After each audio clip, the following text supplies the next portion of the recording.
Nukus shahrida bo'lib o'tgan Orol madaniyati sammitida Orolbo'yi mintaqasi bioxilma-xillikni tiklash va ekotizimlar uchun suvni yetkazib berish masalalari ham ko'rib chiqildi. Ma'lumotlarga ko'ra, yaqin vaqtlargacha Orol dengizi bo'yi suv havzalarida yiliga 35 ming tonnagacha baliq ovlangan. Amudaryo va Sirdaryo deltalaridagi unumdor yerlarda millionlab odamlar chorvachilik, parrandachilik, baliqchilik va qishloq xo'jaligi sohalarida ish bilan band bo'lgan. Biroq mintaqadagi yirik daryolar qishloq xo'jaligiga yo'naltirilgan. Ularda ko'plab gidrotexnik inshootlarning qurilishi oqibatida Orol dengizining suvi 14 barobarga kamaydi. Uning sho'rlanish darajasi esa deyarli 25 marta ortdi. Bu Orol dengizida ilgari bo'lgan baliq va boshqa dengiz mavjudotlarining deyarli butkul yo'q bo'lib ketishiga olib keldi. Orol dengizining suvi bor vaqtda bekri degan baliq turlari bo'lgan. Ya'ni Orolda esga oladigan bo'lsang, albatta bekrini de qo'shib aytib ketsam.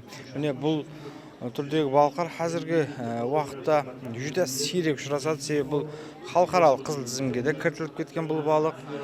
Bundan boshqa mana ulkan ham kishi sumray balıqlari da bor. Bularda mana Orol dengizining suvi to'lib turgan vaqtlarda soni yaxshi bo'lgan. Hozirgi жағдайы mana ayrim vaqtlarda mana Amudaryoning төменгі ағымдарында ayrim suv saqlag'ich daryolarında uchrab qolishi mumkin.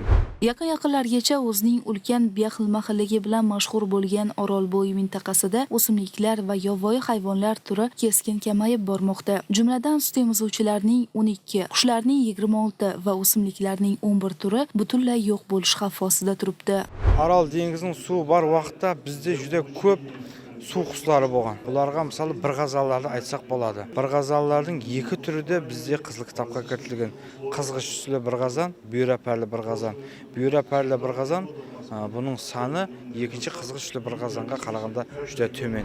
Orolning qurigan qismi o'rnida hosil bo'lgan 5,5 million gektardan ortiq maydondagi yangi Orolqum sahrosi tobora butun Orolbo'yi mintaqasiga yoyilmoqda. Bu yerdan har yili atmosferaga qariyb 100 million tonna chang va zaharli tuzlar ko'tarilib, qum bo'ronlari va kuchli shamollar bilan mazkur hududdan ancha olis bo'lgan mintaqalarga ham tarqalmoqda. Sessiyada ushbu masalalar muhokama qilinib, ekspertlar tomonidan bioxilma-xillikni asrab qolish bo'yicha takliflar bildirildi.